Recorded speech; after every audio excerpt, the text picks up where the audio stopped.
ever, Art in the Raw. My name's Ann Kelly. I'm your host. And today we have with us my friend, Michael Kirchoff. Hello. Hey. So I'm in my backyard in Santa Fe, New Mexico. Where are you, Michael? I'm in my office in Los Angeles, California. Well, thanks for joining us today. Michael is a fine art photographer, and he's also the editor-in-chief of Analog Forever magazine and the founding editor of Catalyst Interviews. And you also recently picked up another project. Is that right? I did. Like the fool I am, I put more on my plate when I didn't really have the time to do it. So I found the time, and I'm a contributing editor at 112, which is 112 Publishing is the parent company of Diffusion magazine, which a lot of people are familiar with, started by Blue Mitchell. So I started a regular, semi-regular online column called Traverse. And it deals with, I'm featuring photographers outside of the US borders. It's, no one in the US is eligible to be in this column. So I just wanted to see what other people in other countries are doing and how they're pursuing their work. So Very cool. I added that to the repertoire. Well, I figured, because you didn't have anything else to do, you wanted to be on this show as well. Because I did. Yeah. Oh, yeah. My brain screamed, no, don't do it. And then I said, yeah, sure, Ann, anything. No, I definitely wanted to do it. So. Well, thank you. Thank you for that. Really appreciate it. So yes, it's the first show. We're excited about this. Overall, there's going to be lots of different creative people invited to be part of this show, and it's going to be fluid, and we're just going to kind of see where it goes. Pretty excited. Excellent. And what's it called? So the working title of the show is Art in the Raw, and I've spent the last probably 2 months or so playing with different titles of what the show could be called, and I landed on Art in the Raw. Just because I want to talk about art and creative things, but I also want it to be rather raw. The origin of it is the college I went to had these, I think we did it twice a year. We had these art shows that we called Art in the Raw, and kind of the idea was you could show works that weren't finished. People might be making the work in the middle of the show. There might be people skateboarding through the middle of the art show. It was really impromptu, and it could just be whatever it wanted to be. So obviously, that was something we always looked forward to, and obviously this is not that, but I kind of wanted it to have kind of the same spirit of that. Excellent. Keep it organic. Yeah. Relax. Exactly.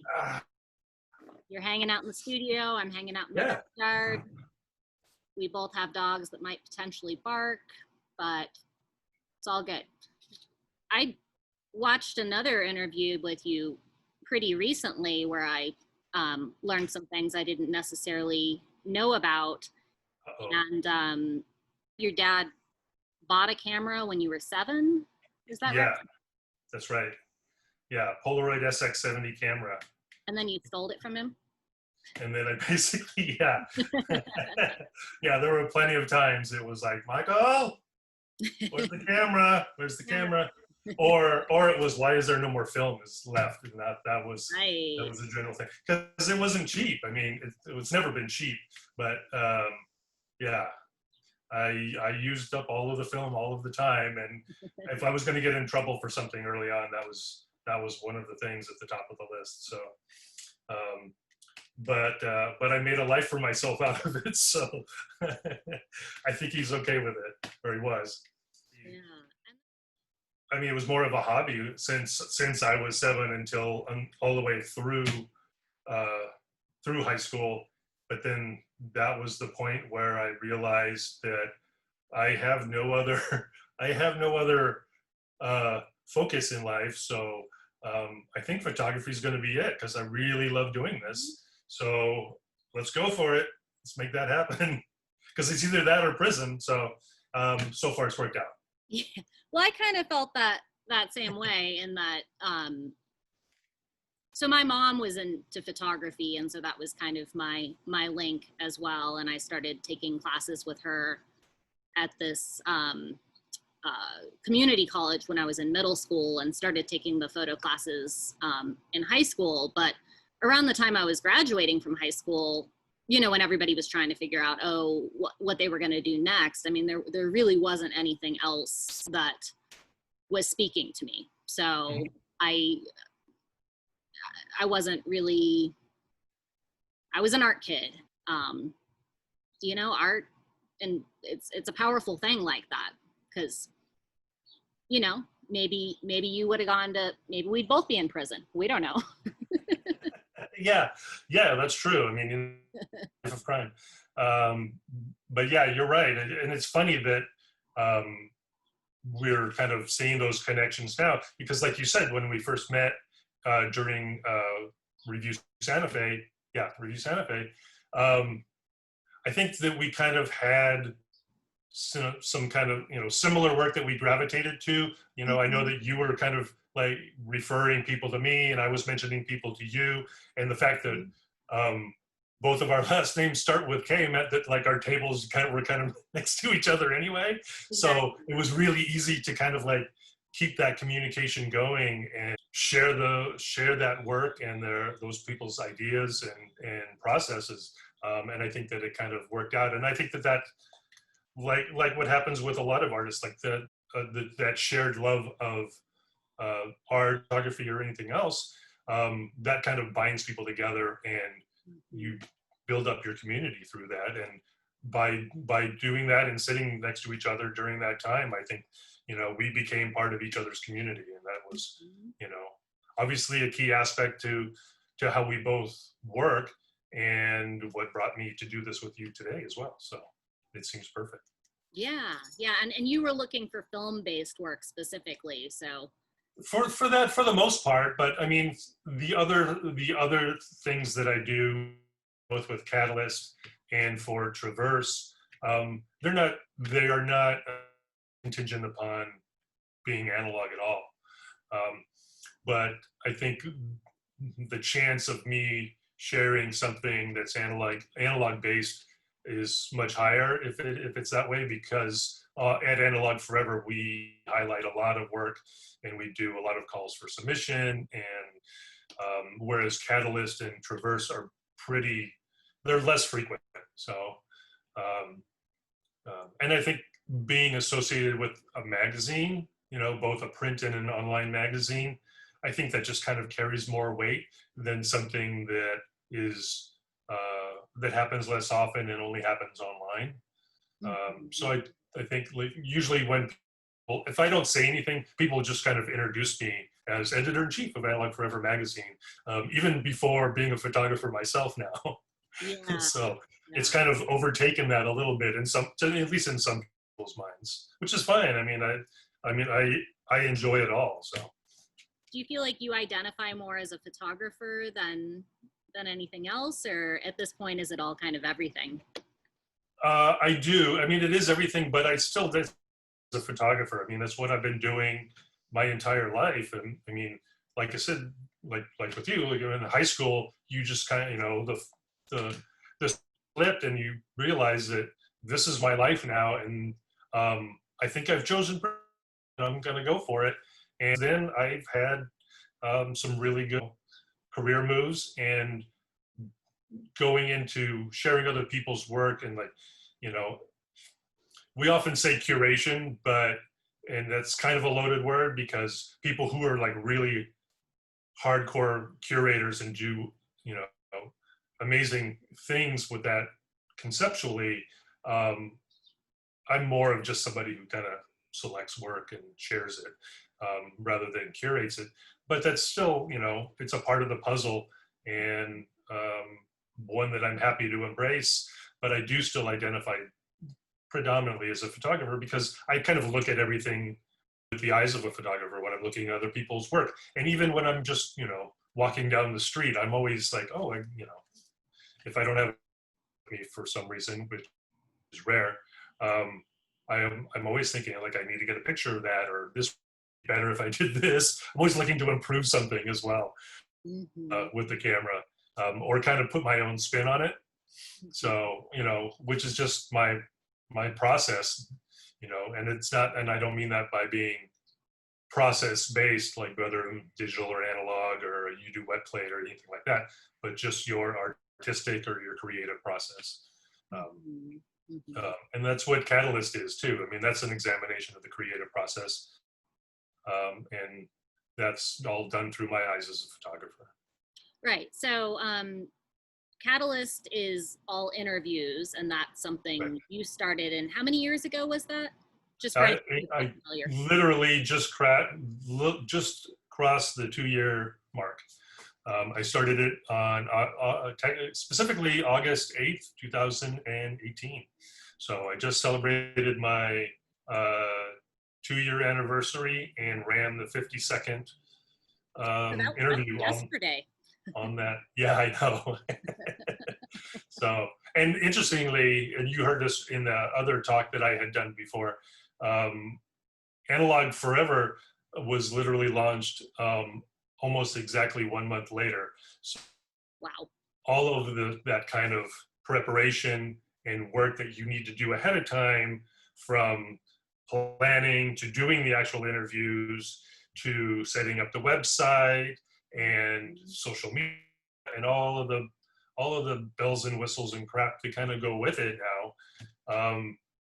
Like that 3 months before then was kind of a nightmare, because as much as I do now, like I think about that time, and if it wasn't for coffee, it wouldn't have happened.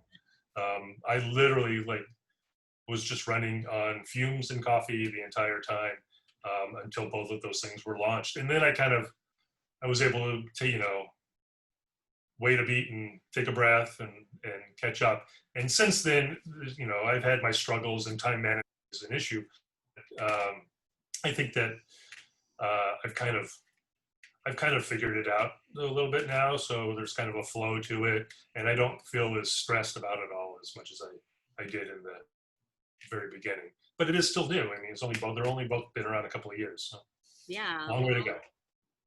That's a lot to take on. So, but you kind of can't help it, right? I mean, that's kind of where all this comes from, to a certain extent, or yeah. I mean, it's kind of cliche to say that, but it's the passion for what we do.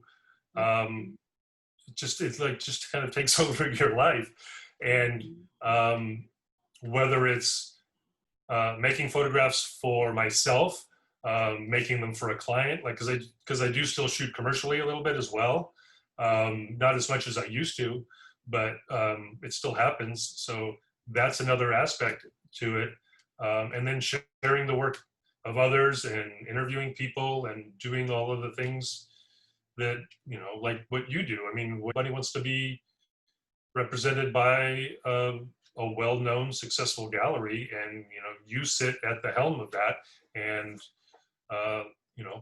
people have questions and they want to be involved, and you want them to be involved. So yeah, people have questions, and I've come to realize I love stories. Like I started doing interviews for the blog years ago, and that's something that's really been one of the more rewarding parts of what I do for my day job is those interviews. And I just love not only doing the interviews, but sharing the stories with other people that come in. And so I think this is kind of partially what this is, that is maybe born out of a little bit, something positive coming out of the weird times we're in right now. Whereas, not that I don't interact with people anymore, but it's not as many people, and kind of stripping everything back and thinking, okay, what is important, or what do I really enjoy? What am I really into? And a lot of it is just communicating with different people and hearing all of these stories and being able to share beyond, okay, this is this guy's CV and this is his artist statement. Like, I like the story of you were driving down the road to take the picture and then there was a lightning strike and, this happened and that. I mean, I just find sharing that kind of information, not that the other information isn't interesting, but I think that's what really kind of excites me. Yeah. So I think kind of having less of that kind of triggered me to want to do the show. So here we are. We're doing it. And it's funny because like you said, you've been doing interviews for a long time, and I've been doing them for probably a shorter amount of time. Although I did start doing them before Analog Forever and Catalyst. I was doing them for a magazine that's no longer around anymore called Blur. In fact, that's what got me into doing them in the first place. So it's funny that you've done your share of interviewing and I've done mine. So this conversation that we have is literally like we're kind of interviewing one the way. Yeah. And as interested in as you are in like what other people are doing, I'm as interested in you doing this and both the work you do at PhotoEye and then now this new venture. And I'm just, like you mentioned where the name came from and the fact that you're trying to keep it organic and we're doing this live, but we're obviously just recording it. So I think that kind of takes a little bit of the pressure off and you kind of fly by the seat of your pants a little bit. But like, I wonder, are you also going to, in addition to kind of having conversations, would you also do things like a dark room or a studio tour or something like that with other people? Or would you include you plan on including other types of art? And I mean, it seems like you have a lot of ways to go with what you're doing here. Yeah. A studio tour, I hadn't thought of that specifically, but I'm kind of, I think that could be a lot of fun. And I mean, we're kind of doing it through Zoom now just because of the current times, but at the same time, It also makes it more accessible just in terms of filming it. And I can't necessarily just fly out to LA today to talk to you, even in the normal world. I mean, I hope to come visit LA sooner than later, but it just makes a lot of people more accessible. And I found myself having a lot of conversations with people recently on Zoom that probably wouldn't have happened otherwise. So that's kind of a positive thing. And when I first started looking at doing this, I was thinking specifically visual arts. I didn't want to just focus it on photography because I love all different types of art, and I've got lots of friends who are in all different artistic mediums. But I even started thinking the other day that I think I'd also like to have a few musicians on the show. I really love music. I grew up with my dad jamming in the basement all the time. So that's, I'm not a musician. That's not something I'm skilled at, but I love it. So I'm going to keep it kind of open. And I don't know if I said this already, but I thought it would be fun to have shows where, maybe we've got a musician and a stone sculptor. So if anybody out there listening eventually has any ideas for different shows, let me know. I'm definitely open to it. So I think that's a great idea. I mean, the idea of people who work in the arts, but in entirely different mediums, to kind of find that common thread that joins them together, where the medium might be different, but the goal is probably the same in terms of, whether it's not necessarily in a financial way, but in terms of satisfying your own need to create. So I think artists have that to a certain degree. And it's something that they'll be able they'll be able to talk about that, and you'll be able to kind of moderate it and you know, be in the thick of it with them. I think that's a really interesting way to go. Why are we all driven what we're driven to do? So, kind of a human experience thing. Yeah. So actually, do you already have a lineup of people that you're already kind of planning on, or I do. Can I not ask that? No, that's cool. I haven't actually written it down, but it's in my head, and I have a pretty good memory. So. Okay. I mean, well, actually, the other question, I have so many questions for you, Anne. That works. How often do you think you'll do this? Is it time permitting? You think you're going to try to keep it as like a regular schedule? I feel like I want to keep it as a regular schedule, just in terms of, I think that's just the best way to keep the momentum going. Right, I would agree. So, yes, when everybody's watching this, it will be slightly in the past, but not that far into the past. But I kind of want to pre-record X number of episodes, and then before I actually post anything. So we shall see. But I feel like weekly is good, and maybe there might be some different types of content. I mean, my original fear in doing this at all was, can I keep up with it? Right. And I'm sure you've probably felt that way when you every day. Yeah. So I finally concluded the worst possible scenario is I have some interesting conversations with some interesting people, and I can't keep up with it, and then just do it for a short period of time. But I mean, I'd like to keep doing it, so we'll just. Yeah, I mean, essentially, it's like a new form of blogging. Obviously, I think probably the most successful ones are the ones that post something every single day, because people are constantly going there, and then they can advertise and they can monetize the blog to a certain degree and kind of keep that part of it going. But the more you post, the more the conversation continues and expands. So I was surprised that you said you might want to do it once a week. To me, that sounds like a lot. It seems like a lot to me too, but we'll see. But like you said, like you love it. You love doing this sort of thing as well. So,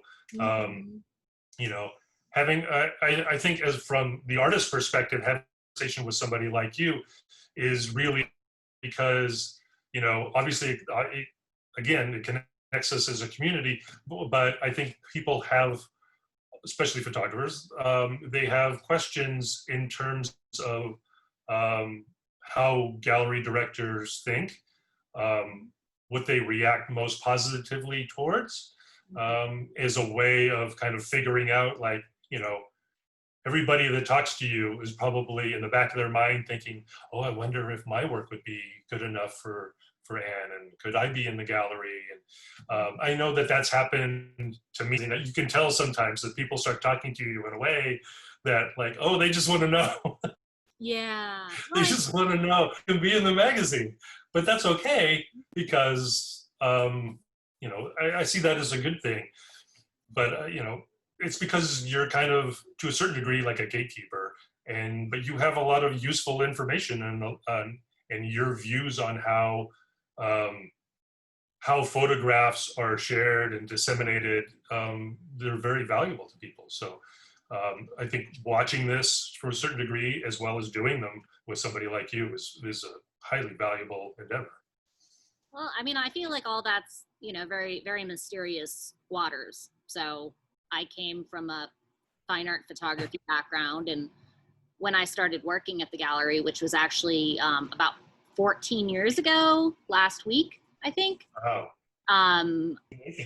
I kind of felt like the spy coming in, of like, oh, I've got this eye on the inside, and this is how it works.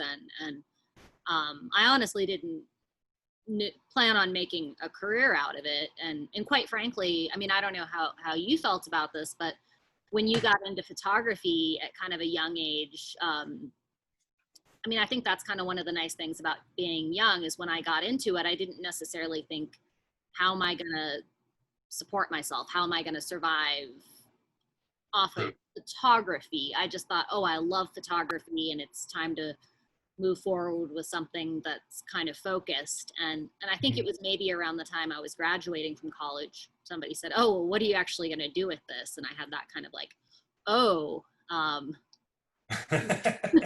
hadn't really thought about that. I mean, I Right. had, but not as it became realer.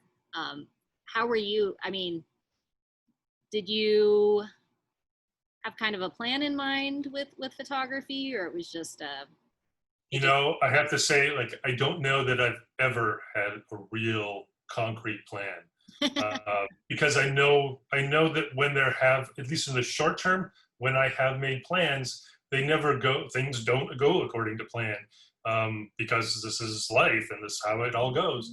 So for me, having like a grand plan and an overall scheme for what I intend to do, I mean, you have goals, but in terms of building like a roadmap to get from point A to point B to point C and on, in this type of career or any career in the arts, that's a really tough plan to make because there are so many variables and your success is dependent upon a lot of things. But I would always, and I always say, that perseverance is key, because without that kind of aspect to your motivation, you're never going to make it at all. But like you, when you start, like you said, you started at the gallery, you didn't know that that was going to be a career. It certainly worked out well for you. And when I started in photography, I intended for it to be a career, but I really didn't know how it was going to go. And when I really started getting into shooting and trying to navigate those waters, you know, I had more than my share of speed bumps that I hit along the way. And I would say there was one really in particular moment where it hit me over the head that I was literally fucking all of it up. Like I became incredibly depressed. I felt not just unsuccessful, but I really felt like I was a failure and I had let a lot of other people down in the midst of all of that. And once I sat with that for a little while, I realized that I had no, at least mentally, I literally had nowhere to go but up, because I had kind of hit rock bottom at that point. It was so, it hit me so hard and so dramatically that I kind of figured I had to figure a way out, and that's just what you do. And I think it's easier when you're younger, because you feel like you've got, you know, everything's open to you. You've got forever, really. You know, you don't. But like if you hit, once you hit 20, you think, oh my God, I'm 20. And then you hit, I'm 30. You know, every 10 years, like you think, oh, my life is dwindling away. But you got a lot of time to do all of this sort of thing. But when you're younger, you really got a lot of time. So you can stand to screw things up along the way and then fix it. And it gets harder when you're older, but at the same time, the wisdom that you've accumulated along the way is there, and you can fall back and, you know, weasel your way out of things again if you get yourself into a tough spot. Like now, I mean, the with the pandemic going on and the situation, artists and photographers and galleries and, you know, all of those people that we care about and love, everybody's in kind of a really difficult situation right now. So we're all kind of falling back on the wisdom that we've accumulated along the way to kind of figure it all out, and try to do something maybe new, maybe something different. And that's why I continue to do the things that I'm doing, and why you're probably doing what you're doing with this endeavor. So yeah, you said some of your commercial work was kind of on hold for a little while and maybe is starting to happen a little bit now. yeah, it is. I mean, I just had a conversation with a client not too long ago that was talking about, you know, booking a 2-day shoot, which is great. But the questions are, how do we do this safely? And we basically did a Zoom meeting about that ahead of time, so everybody's on the same page, and nobody's going maskless or whatever along the way. Everybody's trying to be as safe as they can. What's that? I said, but at no point have you been bored because you've had all of your side projects and personal work to. No, not at all. Yeah, even during the times, I went 4 months, almost 3.5 to 4 months, I think, without a single day of paying work, or a day of without any unemployment either, because I messed that up in the early days. But all of that, I was definitely not bored. I was working on all of the things that I've already, mentioned. Yeah, you have a little more time, and you go, oh, what's important? So. Right. Yeah, and I knew I wasn't going to be making a buck, so I thought I can really kind of buckle down and actually, for once, get ahead of the game. Like, time management is always an issue in terms of doing all of the things that we do. So a friend of mine was talking about this the same way, and he dubbed this his coronacation. So he was taking as many of these corona fueled days as a way to make it into a vacation and work on the things that he loved to do. And for him at that time, it was really spending time with his children more than anything. So it's important. Yeah. So I found this quote from you that is curiosity feeds your soul. Where was that at? Is that me?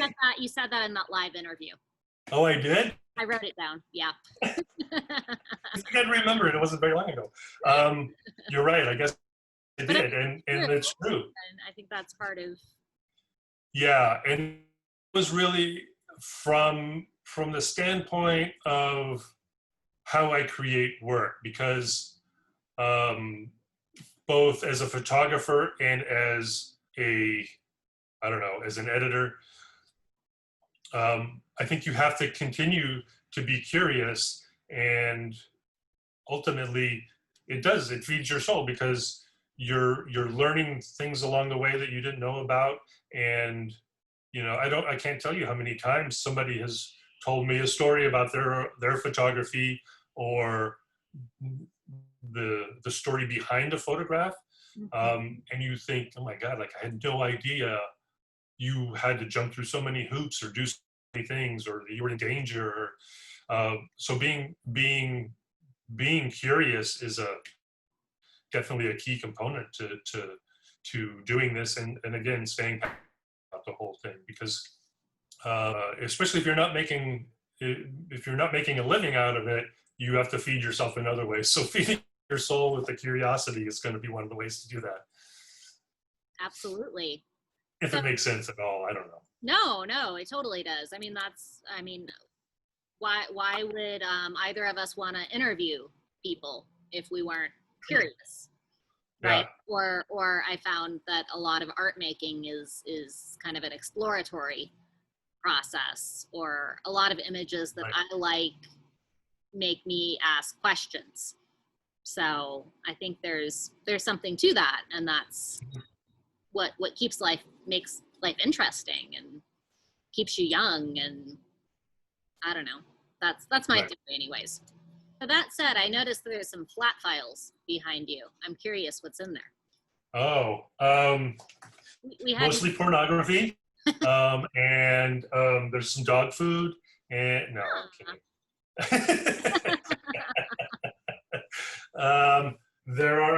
I'll tell you the truth. The top two, I don't know if you can really see in there. It's a real mess. Like, you're raising your head like you can see above. I know. Isn't that?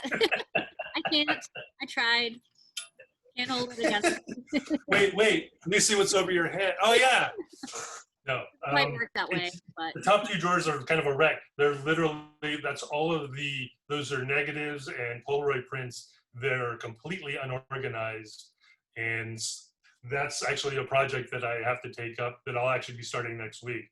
I had to buy a bunch of some different boxes and dividers and things of ways of organizing Polaroid prints and negatives and all of the crap that goes with it. So it's really, everything's pretty much been either, you know, printed or scanned or both. But in order to kind of free up that space, I'm going to be doing that. But there's, you know, there's things like Polaroids from when I was shooting stuff for the Sanctuary body of work, and there's, you know, negatives from Prague here, and then here's some Polaroids from China. It's like, and it's all kind of just tucked in here. So that's actually something I'll be getting organized with. Safe. It's safe in there. But there are some prints as well. This is what you were getting at, right? You like wanted to see something. I mean, we're talking about your photography, and you know, we could do like a screen share of your website, but I think this is more fun. Oh, probably difficult to see through Zoom, but Unless I was like, hey, surprise, what's in your closet? yeah. I did not prep him for this. So these are hard. Yeah, listen, you wanted to keep it organic. Here you go. Yeah. What's in your bed? These were some print. These are actually prints, direct scans of Polaroid positives. Really, it's probably kind of hard to tell from China, from Japan. That's the Buddha in Kamakura, Japan, outside of Tokyo. Sometimes I'll scan Polaroid prints. This is actually, I'm going to kind of make a small, I don't know, I hesitate to call it a body of work, more of a kind of a collection of images that I have scanned that are, one of the films that I use or predominantly use is Polaroid 665. It isn't made anymore, but when you peel it, you get a positive black and white print, and then you get the other part that you used to kind of just throw away, that you can clear, and it's actually a negative. And that's what I make a lot of work with. So I try to keep as many of the positive prints as well. And you're supposed to, you know, they come with these coating sticks, and it's very old school. And you have to like take out these stinky coater sticks and coat your Polaroids with it and let them dry. And then you save them. And that coating stick is basically kind of like a lacquer that keeps them from fading away. Well, there have been plenty along the way that I didn't coat for whatever reason, because I was in the middle of shooting, and then they get stuffed in a camera bag somewhere or in a pocket, and I'll discover them weeks, months, years later, and they start to, they don't really deteriorate, but all of the highlights kind of fade away, and they start to change colors, and they kind of become something new and different along the way. They're not the original picture that you had made anymore. And I just think that kind of transition of time that has an effect on an object like that is interesting to me. So I started scanning them once they kind of hit a certain I don't know, decrepitness. And then I think at some point, some of them I'll coat them, and I'll keep them that way. But then other ones I'll still leave uncoated, and maybe I'll scan them again in a couple of years and see what that transition of time looks like. But that's what these are. These are just kind of scans of those faded prints. And I think I've done maybe 10 or 12 of them. And at some point I'll probably just put them on the website. I never intend to print them any bigger than 8 by 11 or 8 by 10, because I don't think that they hold up that well when you make them really big. And you know, in terms of selling artwork, you know, making them a smaller print like that makes them kind of at a lower price point and something more affordable to There's also purchase something as well. special about small prints.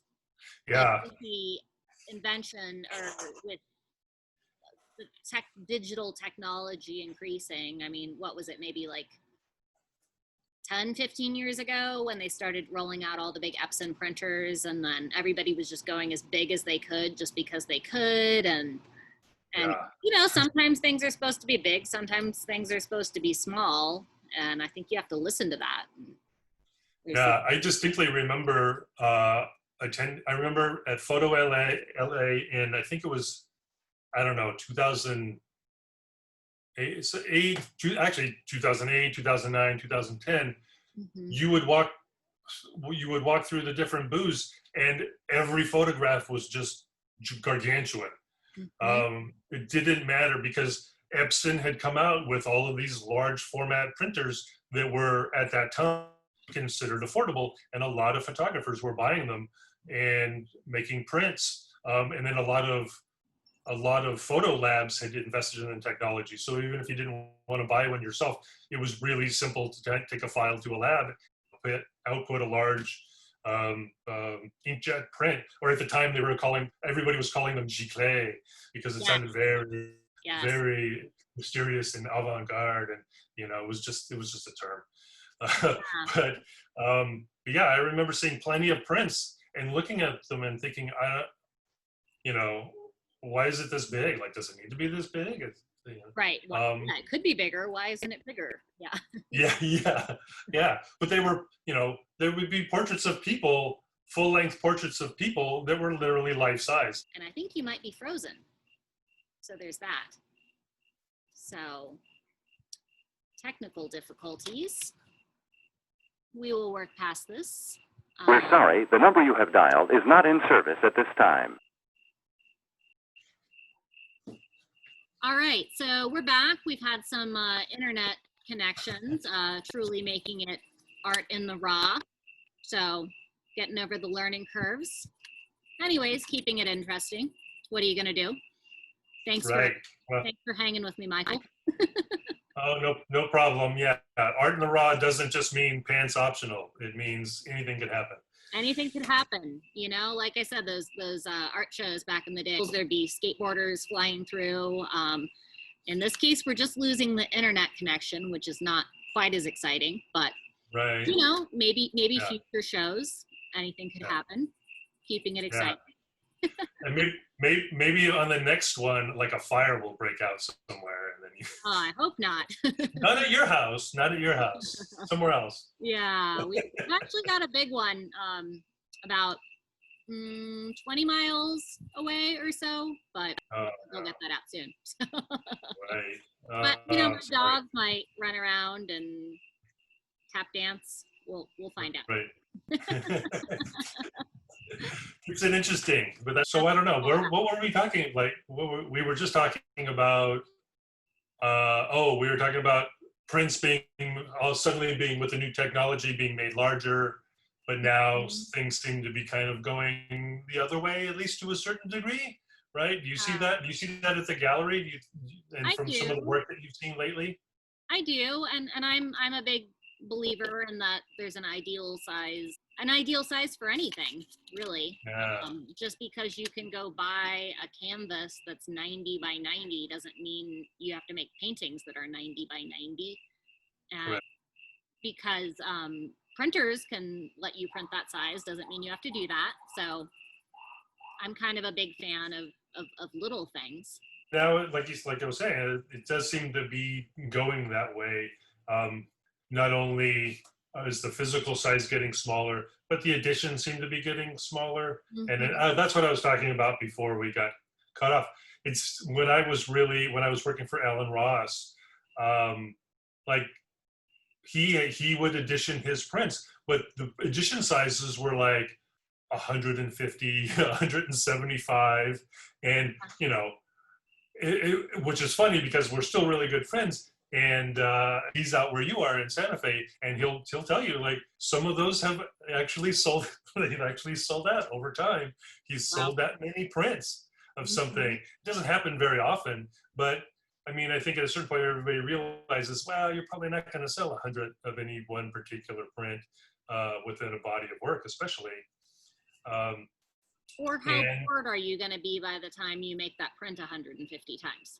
Right. Yeah, exactly. And honestly, I mean, people who are selling the work, I mean, I think that they kind of they're driving that bus a little bit, and they're saying, let's make the road a little narrower and let's have fewer prints available because scarcity breeds value, right? Mm-hmm. So these days, I think when I first started, my initial thought was, oh, I'll have, the smaller, I'll offer something in like 2 sizes, and the smaller will do 45, and then I quickly realized, I'm like, even that is way too many. And I think in the very beginning, when I was editioning prints, I settled on 25 for the smaller prints, and I don't remember how much for the bigger prints, maybe 10. And then I quickly changed that right away to 10 for the smaller prints and 4 for the bigger ones, trying to sell work or as many prints as you can of any particular image is also probably not so important anymore, because I think any working artist, you're always getting new work. You have more opportunities. It's not like your livelihood doesn't depend on selling 50 of a particular print. Your livelihood probably depends on selling 5 of 10 different prints, more so. So you're ready to move on to that next image. yeah, and these days, especially in the analog realm, we're seeing a lot of unique prints and unique objects. A lot of 3-dimensional work and a lot of one-off types of images, especially with things that people are selling original collodion, like either plates or tin types. And they're one of a kind. So it's like, the same as a painter creating one painting and selling that one painting and moving on and not making a bunch of reproductions of it or something. But from a gallery director's standpoint, does it matter to you, the edition sizes? And do you have those discussions with the artists that you represent? Oh yeah, that's a conversation I have pretty frequently. And even just, I mean, in the time I've been with the gallery, which, like I said, has been 14 years, I've actually kind of witnessed the transition of digital prints being a new thing. Yeah. In terms of collectability, not a new thing in terms of being technically possible. But I feel like when I started kind of early on, it was kind of a question where people were asking, is this collectible? Is this, is this something I should really spend X amount of dollars on?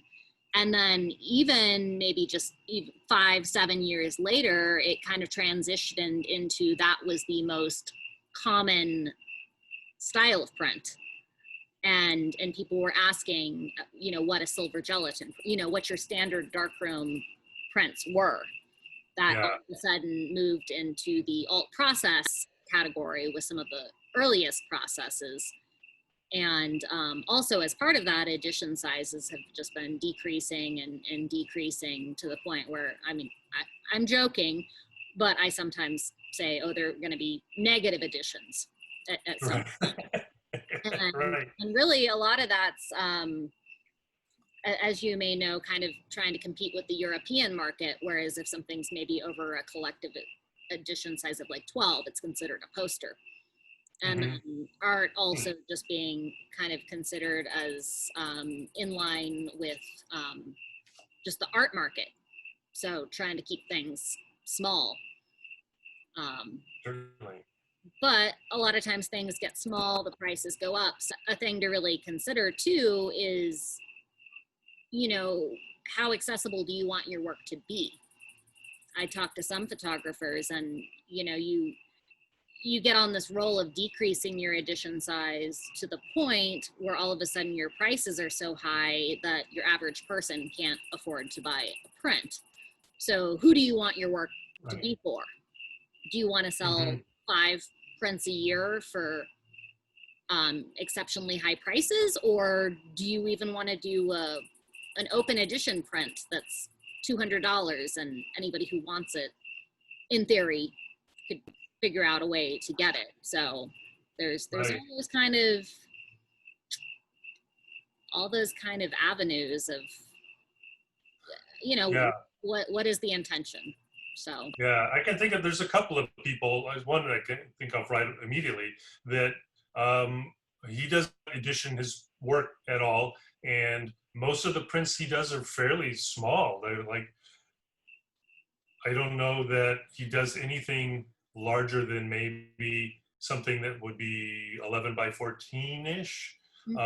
Generally 8 by 10 or smaller, and they're often trimmed to be odd sizes as well. But he sells them for a lower price point, but he sells a lot of, and right. there's a, yeah, your work is, his work is wildly accessible to a large segment of the population. And in fact, before this whole COVID situation was happening, I was planning on buying 3 of his, and now I have to save my money till we're out of this situation. But I didn't care that, I think from my perspective, I didn't care that they weren't editioned. I didn't care that they weren't big. They were smaller and more precious. It was about the image, and it was about my relationship with that image. And, they were prints that I knew that I was immediately going to have framed and immediately put on my wall. Where there are plenty of prints that I have from other people, because I do collect, and not majorly certainly at all, but I do make it a point to try to buy work that I really love. And it has to be, obviously it has to be to a certain degree affordable, and I have to really love it to begin with. His work fit both of those criteria. I really firmly believe in terms of art making and art collecting, you should make what you can't help but make, and you should collect what you're just passionate about. There's a whole thing about collecting where sometimes people are collecting names, and and that's fine too, but supporting young artists is a great way to collect. And it's going to be a little more affordable, typically, not always, but you really want to, I just believe in collecting what you love, because right. Why else are you in it? Right. So that means we're going to have a separate Zoom meeting, and I'm going to show you like every print I have in these print files. Yeah, no, that sounds kidding, fun. I can show you all the prints that I have not framed. That reminds me of actually a question I had. I've found there's something about photographers. There's something about the art of photographing that it's almost like a visual way of collecting. And I found a lot of photographers collect other random things. Do you have any random collections you want to? Oh, right. mention? Yeah, actually, that came up when you had. I already forgot who it was that you were talking to, who had some crazy collection. He was collecting gas pump handles. Right. Have any? Right. Yeah, I don't think that. Okay, well, when I was younger, I collected a lot of the typical things that young people do, like stamps and coins, and I was super nerdy about that kind of stuff. I collected books, but they were simply the books that I had read. Now I think about, if there's a book that I've read that I really like, I actually want to give it to somebody else. Whereas before, I was kind of the opposite. I would kind of hold on to all of the books I read. It was almost like keeping a badge of honor to a certain degree. So now in terms of collecting, I think that just being a photographer feeds that habit in general. The saying is, like, when you go out into nature, leave nothing but footprints, take nothing but photographs, right? Mm-hmm. So in a way, I kind of keep myself from doing that sort of like accumulating a lot of stuff. But through all of the travels that I've done, inevitably I kind of collect things, usually like pieces of ephemera, like ticket stubs and things like that. In fact, actually, just talking to you reminded me of the fact that I have kept, not all, but I would say probably about 75 of all of the ticket stubs from all of the concerts that I've gone to over the years. Oh, nice. So, from the 80s to the 90s to the aughts to now. It happens less frequently now because sometimes now they're like digital tickets, and they scan your phone, and then you don't get any kind of, there's no paper form. But I have all kinds of like paper ticket stubs from Ticketmaster and Live Nation and all the different different promoters that have promoted the different bands that I've gone to. And other than that, because I have that obsessive addiction to using instant film with my own work, and having the fact that my father started me out with Polaroid in my very early years, and the fact that I have carried that aesthetic from then until now, I do keep a lot of the original Polaroid packaging and boxes, and like when you would buy a box of Polaroid, you would get, there would be the box, there would be the coating sticks and the box that it came in, and then like the instructions. And I, to a certain degree, I have a whole bunch of that stuff as well. Thought at one time that I might actually start actively seeking out and collecting that sort of thing. But I know for a fact that I would immediately get out of hand with it, and I would be searching for places to put it all. And there would be people in my life who would be saying, maybe these boxes of Polaroid crap can go out in the garage or somewhere else, or, you just, at a certain point, collecting that kind of stuff, I don't know, it just isn't necessary. So I keep some key stuff that I, will hold on to for a while at least. The stuff that means something to me, certainly, other than the ticket stubs and the Polaroid stuff, there isn't anything crazy that I collect. I prefer just to take photographs. That works. Yeah. Is there a favorite show that you have a stub from that you went to? Is there like a standout best show ever? Yeah, actually, probably my most favorite concert from my most favorite band. In 1994, I attended Pink Floyd's last concert tour at the Rose Bowl in Pasadena, California. I got to go to that. I grew up a huge Pink Floyd fan, and I still am. And it was an incredible show. I remember specifics about the show. I remember who I was with. I kept the stub. And it turns out that part of that show was recorded and is part of a live recording that you can purchase from them as well. So it was kind of nice to be a part of that as well. In fact, actually, there have been a few concerts that I've been to that have been recorded and come out as live concert albums. So they specifically recorded the show you were at, or just from? Yeah, at least in part. It's a recording that took, I think they recorded, part of it was at the Rose Bowl and part of it was at a venue in London. And they kind of mixed it together for a special live package that they released. I think it was maybe a year or two after, because it was all based upon that one particular tour. So did you get the t-shirt? Did I buy a t-shirt? I didn't buy a t-shirt. I used to buy t-shirts all of the time, and they became just idiotically expensive. Yeah. Because they were always the worst materials used, those shirts, and you would watch them like 3 or 4 times and they would just fall apart. And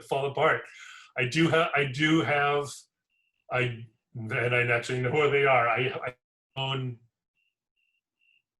I think, 3 or 4 concert t-shirts from the 80s for shows that I attended. And one of them I'll probably never part with. If the other ones ever go away, that's fine. But one of them, it was an Ozzy Osbourne tour that I went to. And it was a very unique shirt, and it was something that I had never seen anybody kind of do before. So, and thankfully it didn't fall apart. And once in a blue moon, I'll wear it. So I actually also had the honor of attending part of that Pink Floyd tour in 1994. Only Nice. it was a show in Denver. Very good. And I forget what the venue was, but I actually have that ticket as well. And Right. that was their last tour, wasn't it? It was, yeah. Yeah. That was amazing. It was incredible. I mean, it could only have been done, like, you must have gone, it had to have been in a stadium, because I don't know that there was any other way It was, yeah. to do it. God, whatever stadium was in Denver at that time, they've since changed. Right. I think I don't know what it is anymore. I've moved away from Denver 20 years ago, and they've built a new stadium since then. But it was definitely a massive crowd, and they had the big inflatable pink pig and Yeah. that, and it was definitely super memorable. Yep. Yeah. I mean, since then, both David Gilmour and Roger Waters have done tours of their own, and I've attended those as well since, because obviously that's the closest you can get to going to an actual Pink Floyd show. Yeah. But, yeah. I feel very fortunate that I was able to go. I mean, I had no idea that was going to be the last tour. I don't know that anybody did, including them, but I don't think so.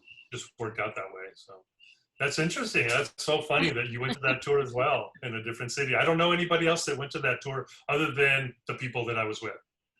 And my ticket is kind of fading. So I still have it, but You have it? I photographed it because the text was starting to, or text, or I don't know, whatever you call it. It was fading away. Has not been behind UV protective glass or whatnot. And I did you have it framed?